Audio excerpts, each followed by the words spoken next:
Existen lugares en España ligados a las leyendas, al mundo del misterio, a lo paranormal, al fenómeno ovni, lugares marcados por el sufrimiento humano, cargados de una extraña energía, ya sea natural del lugar, por los hechos acontecidos o porque nos han hecho creer que están malditos. Uno de ellos, y del que os voy a contar su controvertida historia en este 14º episodio, es Ochate, un pueblo abandonado situado en el condado de Treviño, en la provincia de Álava, pero perteneciente a Burgos. ¿Por qué digo controvertida historia?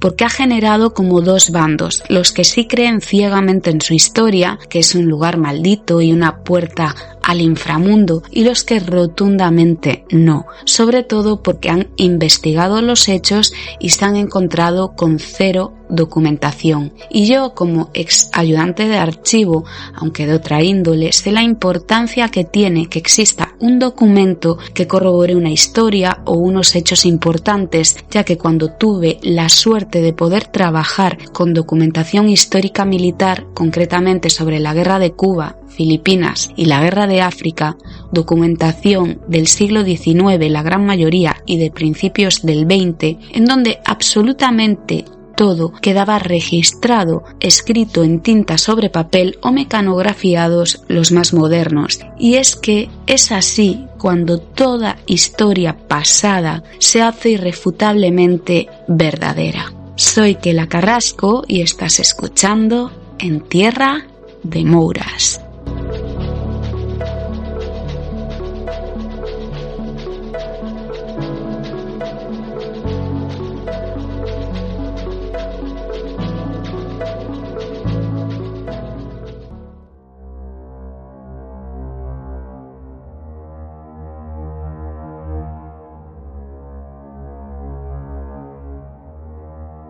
A Ochate se lo conoce como el pueblo maldito. Supuestamente su nombre en euskera significa puerta secreta o del frío. Nació al borde de una antigua calzada unida al camino real, que cuando éste dejó de utilizarse, poco a poco provocó que el pueblo quedara aislado. Esto es porque a principios del siglo XIX se abrió el camino real nuevo de Vitoria a La Guardia.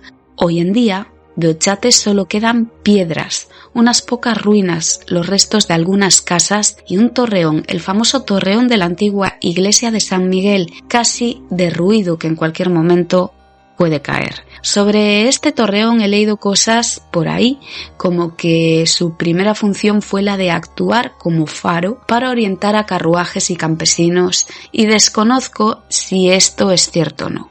A muy poca distancia también están las ruinas de la antigua ermita de Burgondo. Por cierto, que leí que se cree que la portada de San Miguel Arcángel, ahora instalada en la iglesia de Uzquiano, otra localidad del condado de Treviño, no procede de la iglesia de Ochate, sino de un templo anterior, la ermita de San Pedro de Chochat. Y las familias que construyeron San Miguel utilizaron esta portada como decoración de su nuevo templo.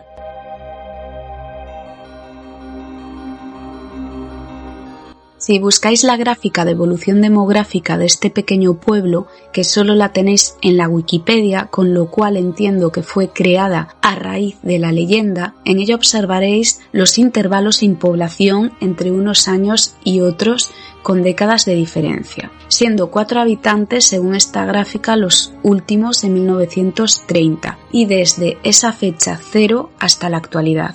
Un lugar al que jamás llegaron ni el cableado de la luz ni la línea telefónica, pero como a muchos otros pueblos de montaña abandonados de la España antigua y vaciada. Un enclave aislado, situado en un terreno abrupto y montañoso, de difícil acceso, que ya desde sus orígenes parecía que estaba como predestinado o condenado a ser un pueblo extraño y misterioso, protagonista del folclore popular. Además, este lugar está rodeado por pequeñas tumbas antropomorfas, como de niños o personitas de muy pequeña estatura, excavadas en la roca. Esto se recoge en el libro Enigmas sin resolver de Iker Jiménez, donde se incluyen unas fotografías de él mismo junto a estas pequeñas tumbas.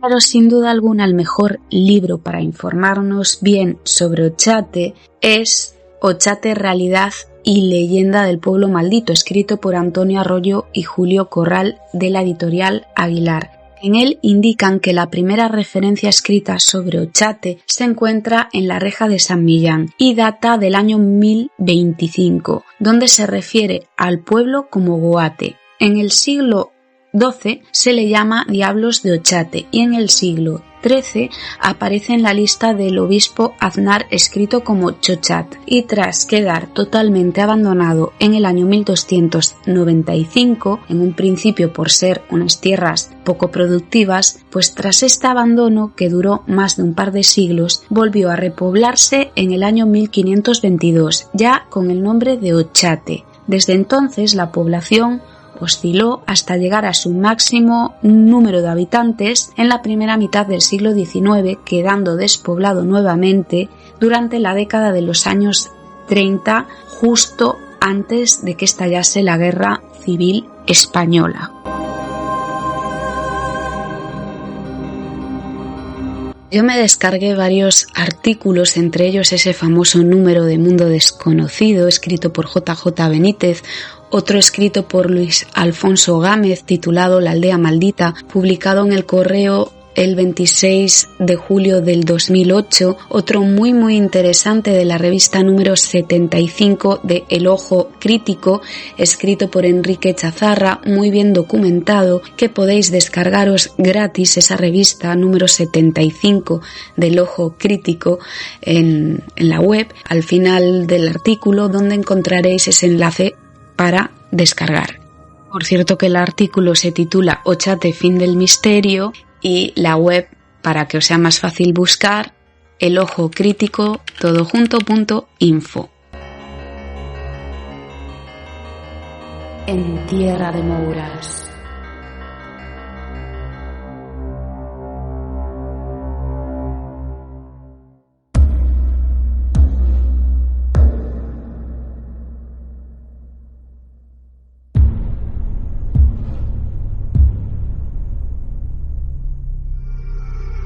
La verdad es que tenía muchas ganas de hacer este programa y de hablar de este lugar, pero si os soy sincera, no sé muy bien por dónde cogerlo o cómo empezarlo. Así que me parece que lo que voy a hacer primero es contaros esa leyenda que, por ejemplo, Luis Alfonso Gámez tilda de urbana, inventada por Prudencio Muguruza. Y no solo él la tilda de urbana y de invención, muchos investigadores y periodistas también. ¿Quién era Prudencio Muguruza? Bueno, pues era un empleado de la Caja de Ahorros de Álava a principios de los años 80, que por cierto lo podéis buscar en la Wikipedia por si queréis saber más sobre este señor, que tiene página propia de Wikipedia. Así que escribís su nombre en Google y también encontraréis alguna entrevista en YouTube. Este hombre, Prudencio, supuestamente había sido testigo de un fenómeno ovni que él mismo consiguió fotografiar el 24 de julio de 1981. Yo tenía un añito, era una bebé. Pero fue en enero de 1982 cuando, en el número 57 de la revista Mundo Desconocido, ya inexistente, esta fotografía se hace famosa, hoy en día se diría que se hace viral, al ocupar la portada de dicha publicación. El artículo principal, escrito por JJ Benítez, cuenta cómo este acude al lugar de los hechos y se entrevista con Prudencio Muguruza y el párroco de Areta Llodio, Ignacio Mendieta.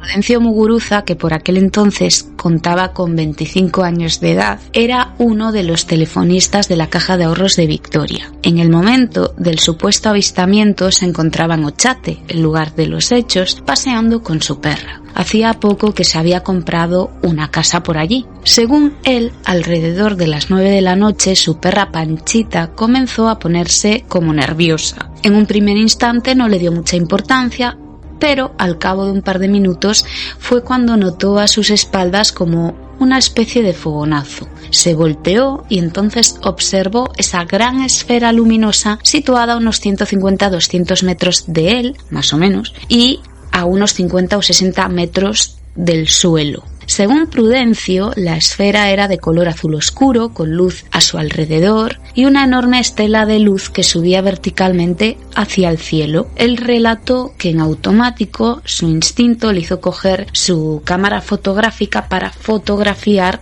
ese misterioso ovni. Lo curioso de esta historia, y se recoge en este artículo de la antigua revista Mundo Desconocido, es que no fue hasta 2 meses después que la madre de Prudencio llevó a revelar el carrete de la cámara. Que bueno, aquí podemos pensar que estuviera nuevo y quedase película por usar y no lo llevaron hasta acabarla, porque la verdad que los carretes de las cámaras eran caros en su día, no eran baratos. Pongámonos en la piel de Prudencio y que somos nosotros los que fotografiamos ese supuesto ovni que estamos viendo, esa luz misteriosa, y yo personalmente no sé qué haríais en este supuesto, pero lo que tengo claro es que en mi caso yo llego a casa, gasto la película y lo llevo a revelar al día siguiente.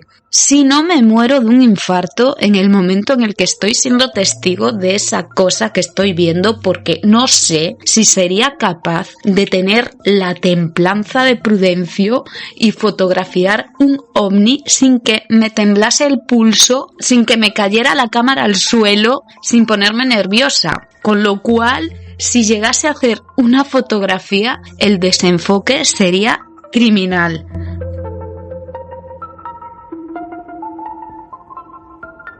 En resumen, este artículo es una entrevista a Prudencio Muguruza en relación a estos hechos. Se habla de un primer análisis del negativo fotográfico. Según las primeras investigaciones sobre la veracidad de este negativo son positivas, pues parece ser que no había sido manipulado, no se detectaron fallos en el enfoque, la imagen no parecía movida y es más, según cuenta JJ Benítez, en el análisis aparece una segunda luz que Prudencio no vio, pero que se aprecia a la izquierda de la imagen como detrás de unos árboles. La fotografía fue publicada no solo en esta revista, sino que ocupó portadas y noticias de muchos medios de comunicación de la época. Supuestamente, como os dije antes, la imagen fue analizada en una investigación encabezada por JJ Benítez, ese negativo. En teoría se dijo que aquellos estudios habían sido realizados por la NASA y la Universidad de Deusto, creo que también la de Barcelona, llegando a afirmar de que efectivamente se trataba de un objeto volador no identificado, no sé si tripulado o no tripulado, pero jamás se hizo pública ninguna documentación ni ningún informe al respecto. Lo que hace que huela un poco raro. Es por esto y por el hecho de que el testigo tardó en revelar el carrete que muchos expertos creen que en realidad lo que fotografió Prudencio fue un fenómeno atmosférico casual provocado por las nubes en el cielo y que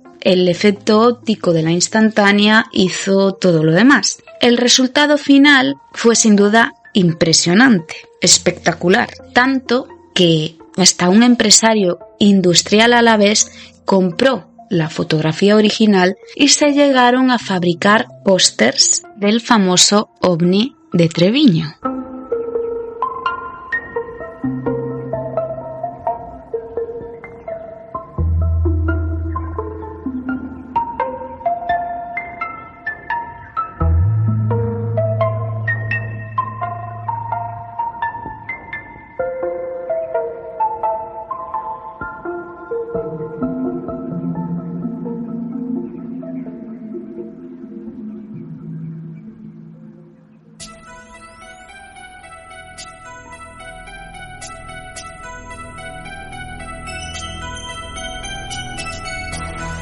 Yo no soy mucho de ver la televisión, sí películas y series de las famosas plataformas que todos conocemos, pero lo que son canales normales de televisión solo suelo ver cuando puedo, Cuarto Milenio en 4 y a veces suele estar puesto el canal de IMAX.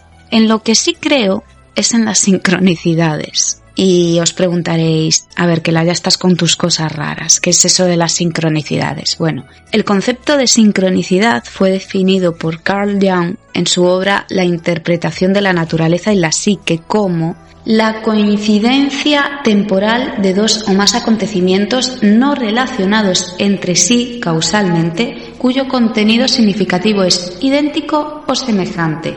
Bien, pues estando preparando este programa, mis apuntes para la escaleta y todas esas cosas que los creadores de contenidos ya sabéis cómo van, estaba puesto D-Max en la tele de la sala de mi casa, del salón. Ni siquiera sé qué programa era el que estaban echando, porque en realidad estaba a otras cosas, hasta que de repente escuché Nubes Pileus y dije, espera, vamos a ver qué es esto de las nubes Pileus, que me interesa. Resulta que también se las conoce como nubes convectivas y son un fenómeno atmosférico que forman las nubes cuando anuncian tormentas. Más técnicamente, es una nube accesoria de poca extensión horizontal en forma de gorro o capuchón situada sobre la cima o unida a esta de una nube cumuliforme que a menudo la atraviesa. Con bastante frecuencia, estas nubes pueden observarse, varias de ellas, o sea, varios pilúes superpuestos. Aparecen principalmente con los cumulus y cumulonimbus. Es que la palabra tiene timbas y yo también me quedé que no me enteré mucho de toda esta historia. Así que, ¿qué hice? Pues seguí buscando y di con otro fenómeno, con las nubes lenticulares, que es una nube que tiene forma lenticular, o sea, como de lenteja redondita, de platillo o de lente convergente. Y entonces me surgió la pregunta, y es que si sería este tipo de fenómeno lo que fotografió este hombre, Prudencio, que le llamó la atención, como muchas veces a mí me tiene pasado, que te llama la atención el cielo de repente en ese momento y le haces una fotografía, ¿no? Porque está así como extraño. Y por eso puede ser que ni le temblase el pulso al disparar su cámara y tardase tanto en revelar el carrete, porque en realidad no era nada anormalmente extraordinario. A pesar de que luego sí que marcó un antes y un después en el mundo del misterio.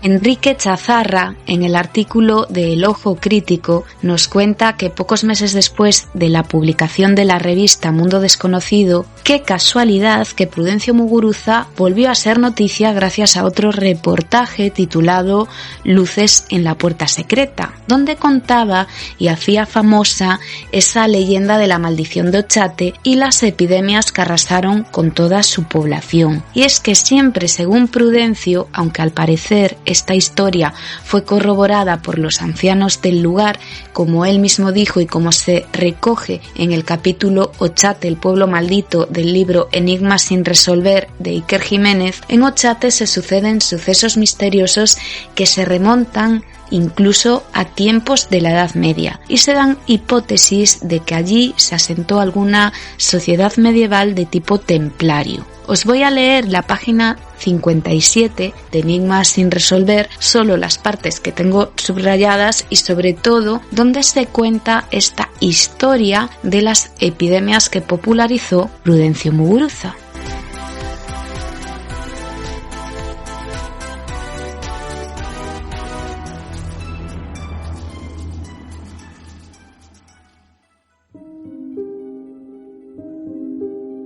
Ochate era un despoblado. Estaba vacío por primera vez en su historia. La emigración de sus habitantes hacia otras aldeas o su muerte y desaparición dejaron abandonado el pueblo maldito. Y así lo estuvo hasta 1750. En aquel año el censo daba referencia de 6 habitantes en el lugar. Pero el crecimiento y la prosperidad alcanzada por Ochate durante el pasado siglo le hicieron convertirse, según confirmé por aquellos datos, en el lugar más poblado de toda la comarca. Es precisamente en este periodo cuando comenzará a desarrollarse la supuesta maldición.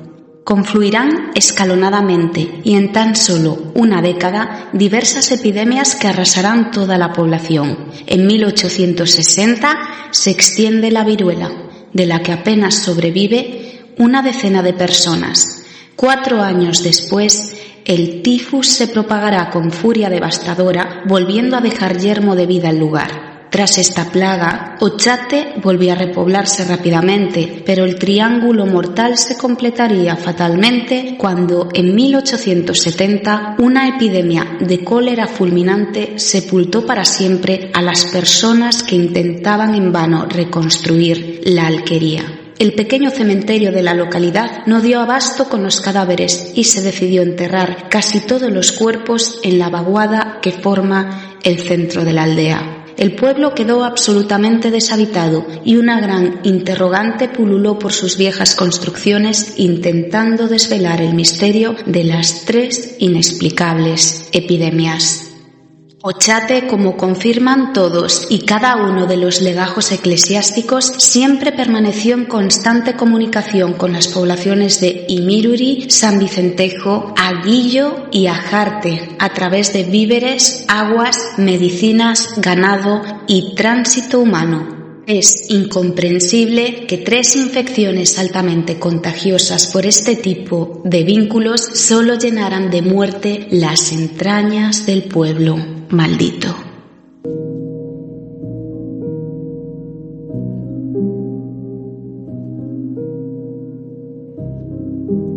En tierra de Mouras.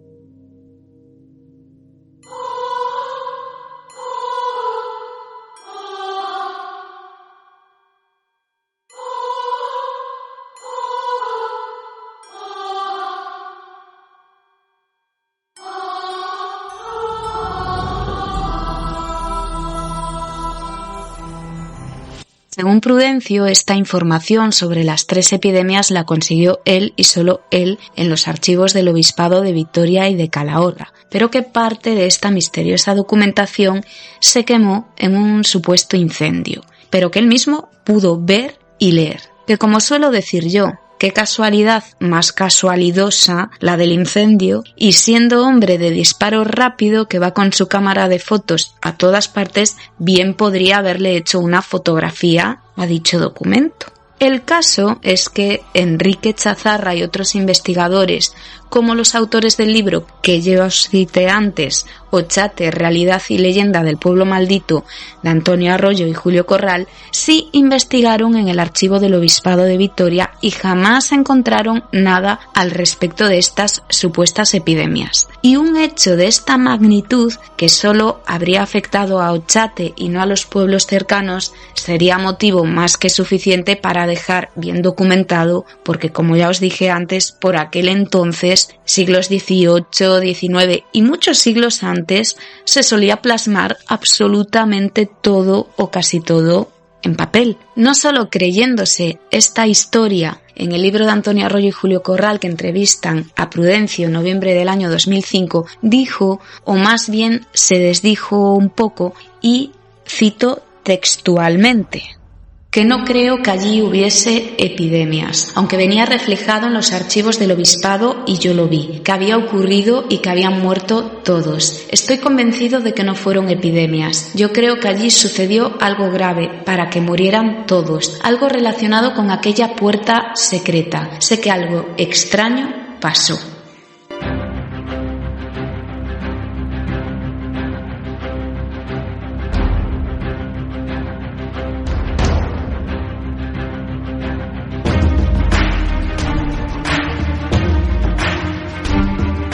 Gracias a Enrique Chazarra, que se empeñó en descubrir la verdad sobre la maldición de Ochate, sabemos que no existe ninguna base documental sobre esto, y se sabe que lo que está registrado en los archivos históricos es más bien casi lo contrario. Nos dice en su artículo para el Ojo Crítico que existe un documento revelador, y os cito textualmente, que choca de lleno con la historia oficial del aniquilamiento del pueblo. Lo tenemos en la publicación con la extensa denominación de Diccionario geográfico, estadístico, histórico, biográfico, postal, municipal, militar, marítimo y eclesiástico de España, dirigido por Pablo Riera y Sanz, en cuyo tomo séptimo y en la página 760 viene reflejada la población de Ochate, con una descripción de la aldea, su número de habitantes, edificios y demás datos agrícolas, ganaderos y climatológicos. Esta publicación está fechada en 1885, o sea, 15 años después de la última epidemia que supuestamente hizo desaparecer a la población,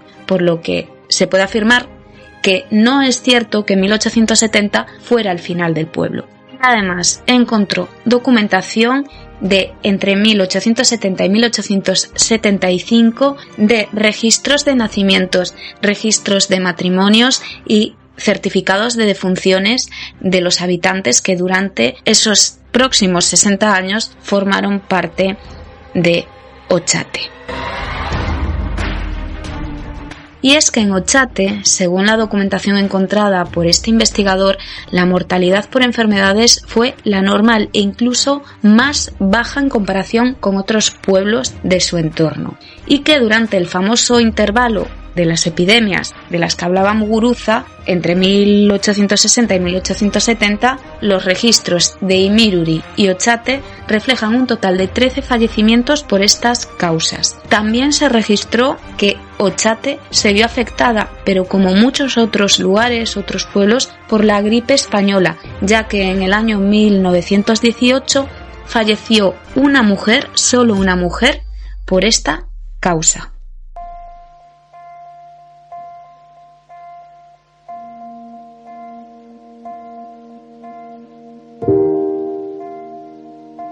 Yo, como soy muy curiosa, también se me dio por rebuscar documentación sobre Ochate en los fondos documentales públicos a los que todos podemos acceder y buscar en portales como Pares, el portal de archivos españoles, y no encontré mucho, pero algo encontré, porque el que busca encuentra. Lo que pasa que son cosas anteriores a esas fechas de las supuestas pandemias. Son un par de pleitos. El primero es contra un vecino de Ochate, datado en 1801, no especifica la causa, y un pleito fiscal del rey contra Juan Francisco Crespo y su padre, ambos vecinos de Ochate, datado de 1788-1789, por causa de asesinato y muerte violenta de Margarita González, mujer del primero. Así que sí, hubo una casa, más de una casa, en donde se produjo un asesinato en el pueblo maldito de Ochate en la segunda mitad del siglo XVIII, además de ese famoso del que se habla, del tal Jacinto Ramírez, que asesinó a otro pastor en 1936 y que fue lo que provocó que el último habitante que quedaba allí en el pueblo se marchase definitivamente. Yo, como veis, soy una divulgadora de salón, como antiguamente los antropólogos de salón, pues yo desde mi casa también puedo encontrar cosas y hacer un pequeño trabajo de investigación. Que ya me gustaría a mí ir por ahí de viaje a los sitios, desplazarme, pero es que soy pobre, es mi sueño dorado, el trabajo de campo, pero bueno, pues algún día, a lo mejor cuando sea vieja, esté jubilada, me dará por ahí. Me dará por ahí, no, es que seguramente lo haga porque me gusta mucho, pero bueno, como no lo puedo hacer, pues lo hago desde mi casa, que no pasa nada. Que por cierto, queriendo rebuscar sobre Ochate, al final, este pueblo, fijaos qué curiosidad, qué sincronicidad, qué cosa extraña. Este pueblo de Ochate me llevó a encontrar un caso real de una casa encantada del siglo XVI, que será de lo que tratará el próximo programa de En Tierra de Mouras, que al final prácticamente estuve preparando los dos temas casi al mismo tiempo, al unísono. Estaba escribiendo de Ochate y estaba escribiendo sobre esta casa supuestamente encantada que está registrada en documentos históricos del siglo XVI. Pero eso será para el próximo programa. No os voy a adelantar nada más. Volviendo a lo que estamos, que me conozco y me lío como las persianas, hay otra historia que se cuenta sobre Ochate y es la misteriosa desaparición de un párroco, de un cura, don Antonio Villegas. Otra leyenda que hace conocida a Muguruza, que habla sobre la desaparición de este hombre en el año 1868, visto por última vez cuando subía a la ermita de Nuestra Señora de Burgondo. Para saber más sobre esta historia, es fácil, solo os voy a dar 2 nombres que ya os los he repetido hasta la saciedad: Julio Corral y Antonio Arroyo. Este último investigó los libros de la ermita de Burgondo y de la iglesia de San Miguel Arcángel, ambas en Ochate, y descubrió que efectivamente existió un párroco con este nombre, Antonio Villegas González, pero que la fecha no coincidía con la de su supuesta desaparición, que sí desapareció, pero no fue por nada paranormal.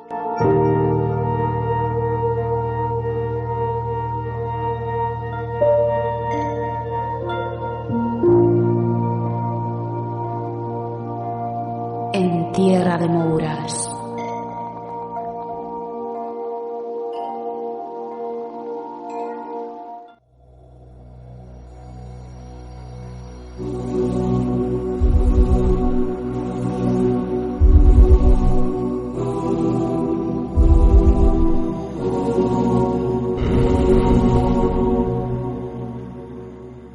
Y es que después de que empezara a recabar información sobre esta historia, Antonio Arroyo descubrió unas cartas del archivo catedralicio de Calahorra escritas por el propio párroco, donde se confirma que fue diácono de la parroquia de San Miguel Arcángel de Ochate a la edad de 25 años, antes de haber sido ordenado sacerdote.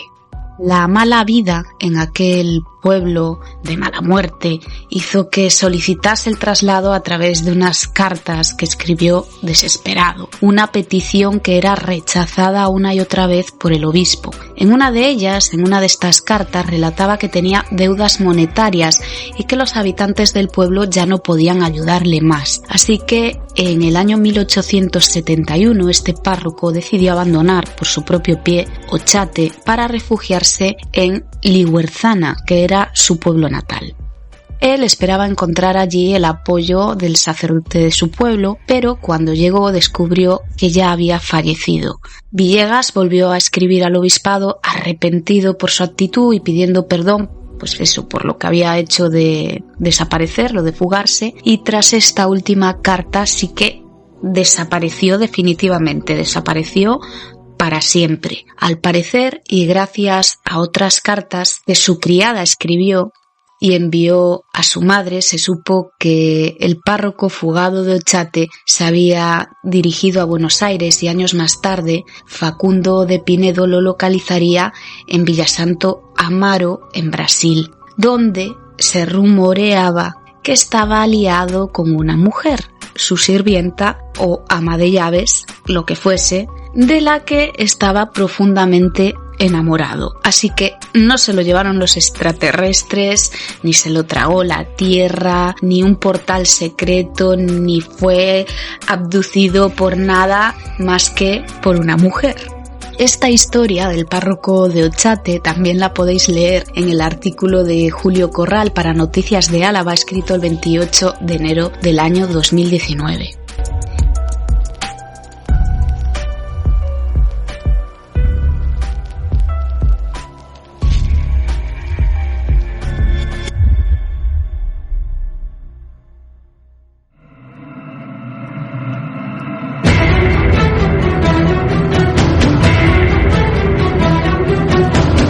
Referente a esa necrópolis medieval de pequeñas tumbas antropomorfas datadas del siglo X, siglo XI, que podrían pertenecer a niños o no, porque la piedra está bastante deteriorada, rotas por el paso del tiempo y les falta parte de ellas que se han desplomado en ese mismo lugar. No sé si recordáis que en Milenio Live hará unos, puede que 5 años bien, en un directo de Iker Jiménez y Carmen Porter, un directo con precisamente Enrique Chazarra, que no sé si recordáis se introdujo en uno de estos agujeros, mencionó que hablando con arqueólogos le habían comentado que si se excavase alrededor de donde se encuentran estos túmulos aparecerían muchos más y que probablemente allí existió un templo antiguo que acompañaría a esa necrópolis, así que es posible que Ochate, por el simple hecho de esto, ya en sí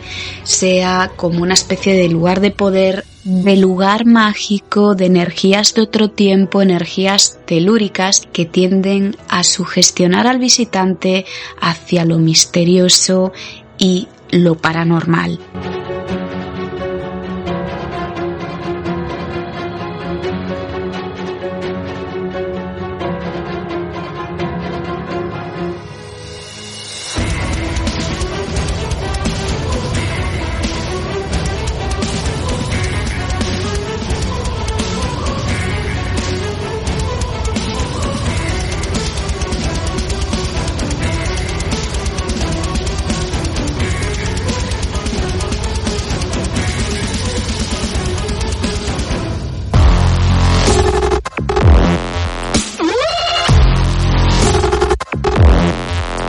Por supuesto, las investigaciones de estos buscadores de la verdad, como las de Enrique Chazarra, causaron un gran revuelo en el mundillo del misterio y entre los conocidos periodistas e investigadores que de algún modo u otro dieron luz y protagonismo a Prudencio Muguruza en su día y a este supuesto lugar maldito. Chazarra cita una web creada por Antonio Arroyo en este artículo de El Ojo Crítico, www.ochate.com.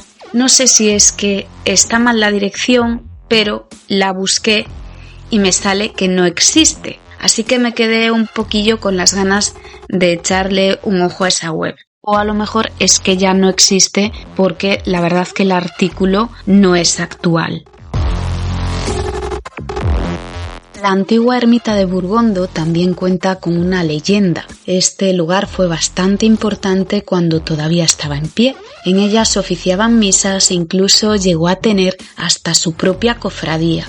Al parecer, todos los 15 de agosto se celebra allí una romería, y es que la leyenda cuenta que en el año 1945, tras una fuerte tormenta en la que cayó un rayo devastador sobre este pequeño templo, Víctor Moraza, un vecino de Imiruri y testigo de los hechos, encontró entre los restos de los escombros un medallón de la Virgen María. El medallón, probablemente ya estuviera allí, fue reparado y desde entonces, los 15 de agosto, es llevado hasta las ruinas de esta ermita en dicha romería. Este mismo vecino, Víctor Moraza, también dijo haber sido testigo de numerosas apariciones ovni en el lugar en el año 1947. Sería el primer testimonio sobre este tipo de fenómeno en la zona, un fenómeno que describió como luces o destellos sobre las ruinas de Ochate. Leo textualmente del artículo Ochate, la puerta del infierno, de la web elpensante.com.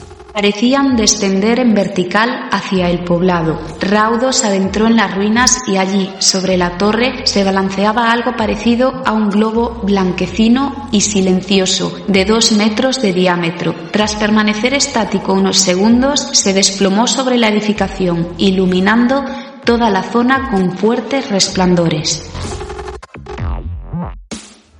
Testigo de ovnis también dijo ser Ángel Resines el 17 de agosto del año 1978. Este paisano se encontraba trabajando en su huerto cuando vio cerca del pueblo maldito una luz blanca que se acercaba rápido hacia él. Asustado, dijo que se tiró al suelo para que la luz no se chocase contra él mismo y tras esto corrió a resguardarse y esconderse en un cobertizo de su finca, desde donde pudo observar cómo esta luz se elevaba hacia el cielo, dividiéndose en 3 luces del mismo tamaño y alejándose rápido y silenciosamente hacia unos montes cercanos donde cayeron a tierra. Entonces, tenemos luces misteriosas en la noche, nieblas que aparecen repentinamente o apariciones siniestras. Pero fue en los años 80, en la década de los años 80, cuando empezó a hacerse famoso este pueblo abandonado en el mundo del misterio.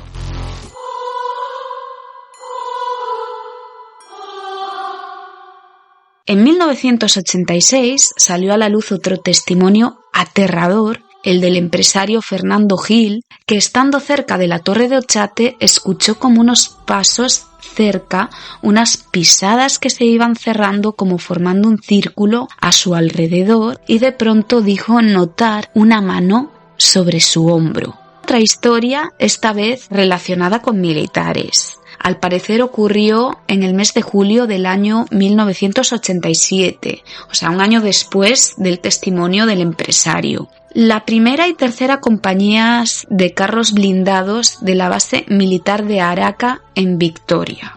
Ellos son los protagonistas de esta historia. ¿Qué les pasó? Pues les pasó que durante unas maniobras apareció una densa niebla en Ochate y se perdieron durante más de 4 horas, desorientados y sin poder establecer contacto por radio entre una y otra compañía, estando tan solo a 300 metros de separación. Los equipos de comunicación no funcionaban, emitían interferencias y ambas compañías deambularon por el pueblo ruinoso durante 4 largas horas sin poder encontrarse entre sí. El sargento Resines, que estaba a cargo de una de las compañías, intentó salir en busca de la otra y, a pesar de que conocía muy bien la zona, admitió que por unos momentos se sintió perdido, perdió la noción del tiempo y no sabía dónde se encontraba, por lo que decidió volver al blindado. Por culpa de esta situación, el capitán al mando ordenó el regreso a la base. Yo, evidentemente, como soy, ya os digo, súper curiosa y como exmilitar que fui y que además tengo a un infante de marina experimentado en casa, pues como os podréis imaginar, no dudé en comentarle este hecho y llegamos a la conclusión de que puede tener cierta explicación lógica. Os explico. La orografía, que para el que no le suene este término, son las elevaciones del terreno. Ochate es un pueblo en la montaña. Esto puede interferir en las señales de radio y causar que no haya enlace entre comunicaciones, a pesar de, como se dice, estuvieran a 300 metros un carro blindado del otro. Desconocemos si llevaban un PRC-77, que es el equipo de comunicaciones, por ejemplo, de infantería de marina, pero este equipo en concreto, el PRC-77, tiene este tipo de problemas cuando la orografía, pues, es de este tipo. En cuanto a la niebla, es lógico perderse. Cuando se hace topografía y orientación sobre un mapa y de repente desaparecen las referencias que tenemos de la zona, no hay visibilidad por culpa de la densidad de esa niebla, lo más lógico del mundo mundial es que nos vayamos a perder y, a no ser que seamos un X-Men y tengamos supervisión, va a ser difícil el ubicarse. Estas condiciones de paranormal no tienen mucho, sinceramente, son condiciones terrestres y climatológicas, a no ser que a este hecho le sumemos la sugestión de lo que representaba Ochate en aquella época, en la década de los 80, que fue cuando sucedió esto. Entonces sí, se puede dar una situación de pánico, y más cuando por aquel entonces había más soldados de reemplazo, súper jóvenes, haciendo la mili, que militares profesionales.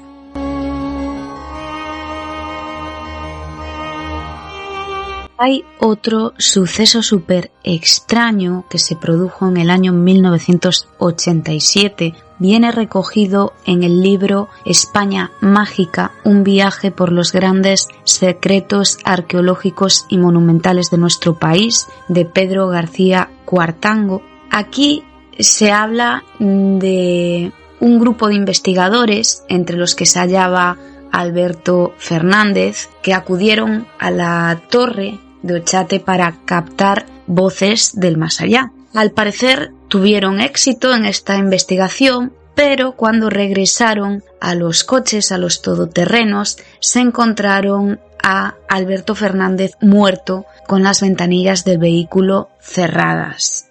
En este libro también se menciona ese suceso de los militares de Araca que huyeron despavoridos del lugar. En este libro se cita que presenciaron también misteriosas apariciones como una especie de dama de negro y que escucharon voces inexplicables, y que incluso el CNI, el Centro Nacional de Inteligencia, posee documentos clasificados que no quiere hacer públicos, no quieren que vean la luz. En el libro también se cita a Enrique Echazarra por sus investigaciones sobre Ochate, donde señala en sus trabajos que no sucedió nada en el pueblo que no pueda ser explicado racionalmente. Y cito textualmente lo que pone Pedro García Cuartango en su libro: lo que impide que la leyenda haya permanecido indeleble. Este libro lo podéis encontrar a través de Amazon.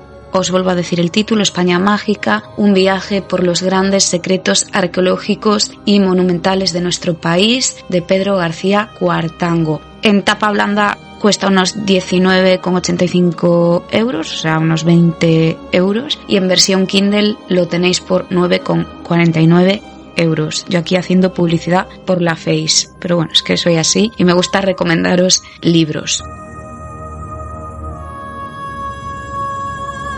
En Tierra de Mouras.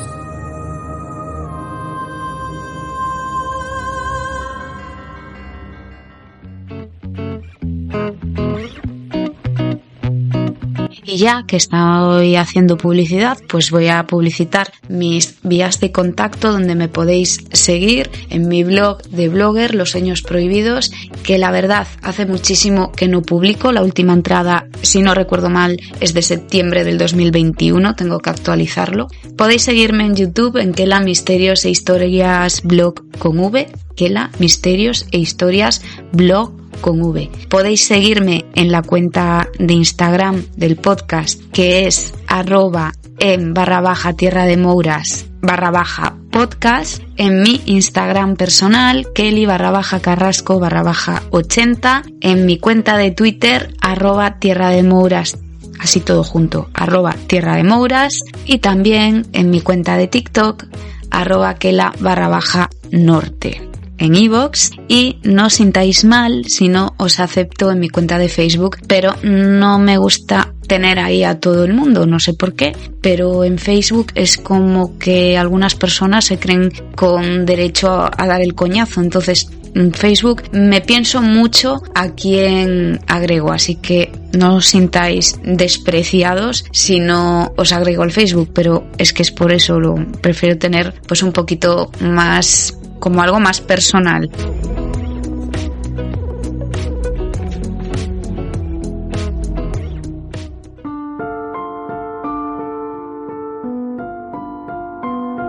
Volviendo un poco para atrás a ese supuesto extraño suceso de la muerte de Alberto Fernández, el joven investigador que se quitó la vida y apareció muerto en el todoterreno en el año 1987, pues hay que matizar una cosilla. Y es que, claro, yo cuando preparo un tema me gusta buscar, rebuscar, leer, ver, y no me quedo con una versión. Intento, pues sobre una cosa, buscar a ver si hay más. Y encontré más.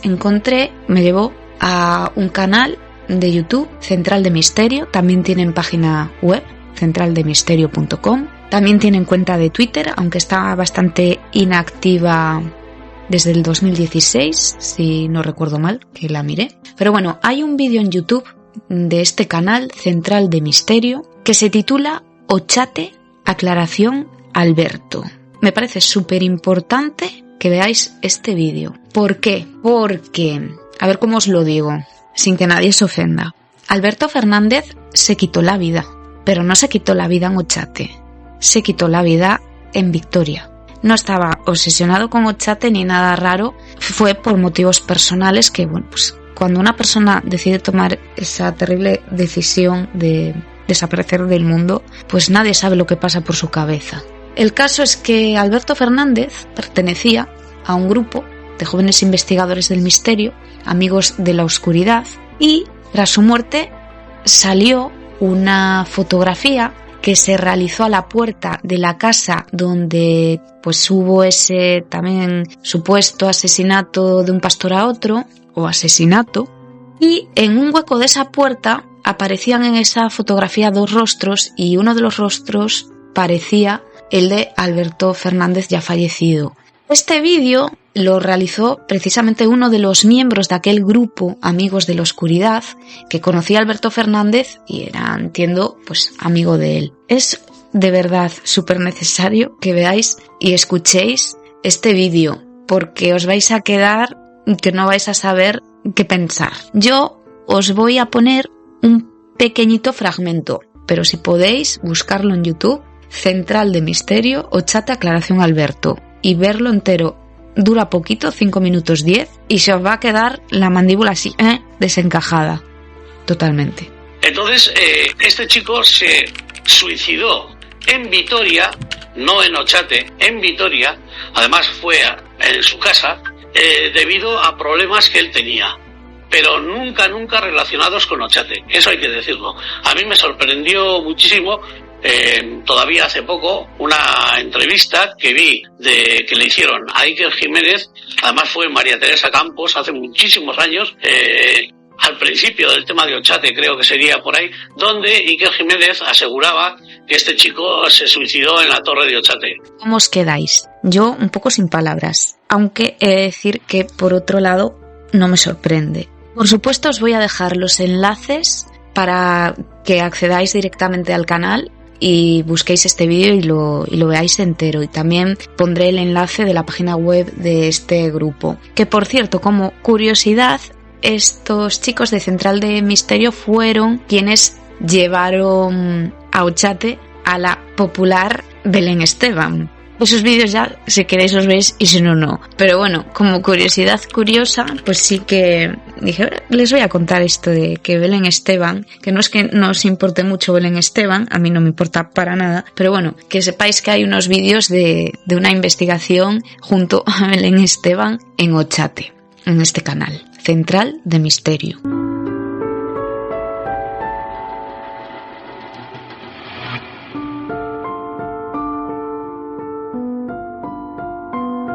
En la página tierrasinsólitas.com encontré un esquema cronológico, una línea cronológica de Ochate, y os la voy a leer tal cual lo han puesto ellos en esta página, ¿no? Comenzaría la historia de este pueblo en los siglos IX y X, con esa ocupación medieval, de ahí esa necrópolis del Alto Medievo. Año 1025, primera referencia escrita en la reja de San Millán con el nombre de Gogare, según pone aquí escrito. Año 1238, segunda referencia escrita del nombre de este pueblo, Chochat.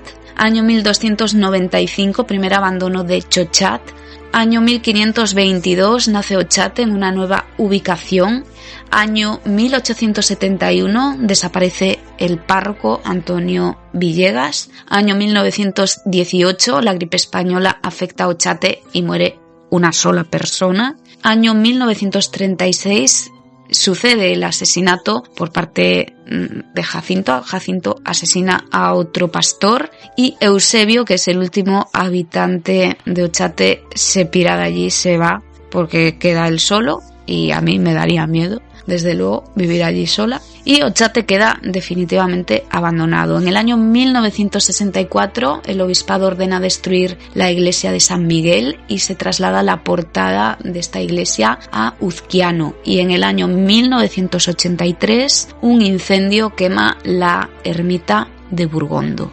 El caso es que Ochate aún en la actualidad reúne a curiosos que van en busca del fenómeno, ya sea ovni o paranormal, o en busca de psicofonías que por cierto podéis encontrar en ese canal que os cité antes, que era Central de Misterio. Tienen varios vídeos con psicofonías. Se sigue hablando de extrañas desapariciones, de suicidios, muchos testimonios hay sobre unas supuestas damas de negro, unas figuras como etéreas y misteriosas que se aparecen cerca de la ermita de Burgondo para observar a quien se atreva a explorar este lugar por las noches. Yo, vuelvo a decir, buscando y rebuscando, di con un pequeño foro en internet de gente que dice ser descendiente de los antiguos habitantes de Ochate o vecinos de pueblos colindantes, y hablan de que allí en realidad nunca pasó nada raro, de que las luces que se ven, o esas supuestas luces que se ven, son fuegos fatuos,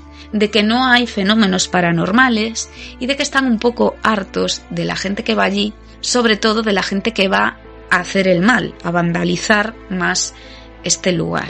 Respecto a las epidemias, recomiendan leer un libro en este foro publicado en 2005 para saber un poco más sobre el tema de las pandemias en esa zona. Este libro está escrito por Elías Rubio Marcos y se titula El año de la gripe y otros relatos burgaleses. Es de la editorial Aldecoa, vale 14 € y se puede adquirir a través de la web de esta misma editorial. En este foro también hay quien reconoce, y esto me hizo un poco de gracia leerlo, que en alguna ocasión los mismos vecinos de los pueblos cercanos como Imiruri, por ejemplo, se acercaban a Otxate en la noche, supongo que un poco disfrazados o así como de negro, no sé. Reconocen en este foro que se acercaban a Otxate en la noche para asustar a los curiosos investigadores y buscadores de lo paranormal, cosa que hacían con el fin de evitar, pues eso, que fueran personas allí a vandalizar o llenar de basura este lugar. Os recomiendo que escuchéis una entrevista muy interesante que realizó Juan Gómez de Nueva Dimensión a Antonio Arroyo a propósito del libro Reencuentro con Otxate, que es como una segunda parte del primero, Otxate, realidad y leyenda del pueblo maldito. Este segundo libro es escrito nuevamente por él y su compañero Julio Corral, pero este es de la editorial Guante Blanco y fue publicado hace poquito, en 2021.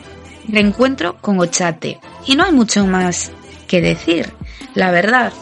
Así que espero que hayáis disfrutado, os haya gustado este programa.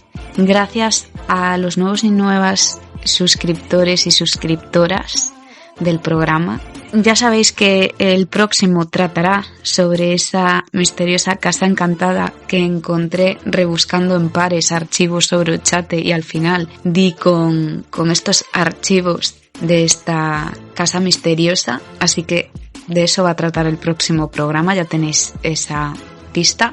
Para los critiqueiros y critiqueiras, que puede ser que salgan, porque cuando se tocan a ciertas figuras siempre sale el defensor fanático, decir que yo adoro profundamente a Iker Jiménez. Así que no penséis cosas que no son. Lo que pasa que toda la información que me llega yo os la divulgo, os lo cuento. Evidentemente siempre me quedo con la información más cercana a la verdad de un asunto. Esto es así. Me da igual a quien le siente bien, a quien le siente mal. Siempre va a ser así, porque yo soy una persona que me gusta que me cuenten la verdad, no que me engañen. Entonces, eso es una cosa. Luego ya otra cosa es que sientas admiración por alguien. E insisto, yo admiro mucho a Iker Jiménez y también a Carmen Porter. Así que no penséis cosas que no son porque no. Pero en lo que tampoco estoy de acuerdo es en adulterar una historia para que atrape o para que venda más, porque en verdad al final es un poco engañar a la gente. Ya me despido de vosotros y de vosotras hasta el próximo programa de En Tierra de Mouras, que espero sea pronto y no tardar, aunque como ya os dije en aquel primer programa, este podcast no tiene periodicidad, así que tened paciencia que aunque llegue tarde, como el conejo blanco de Alicia, siempre llego. Es un lugar desolado, ya no queda nadie, se llama Otxate, es un viejo clásico. Lo hemos contado 1 y 1000 veces porque siempre hay nuevas perspectivas para saber algo más de su misterio.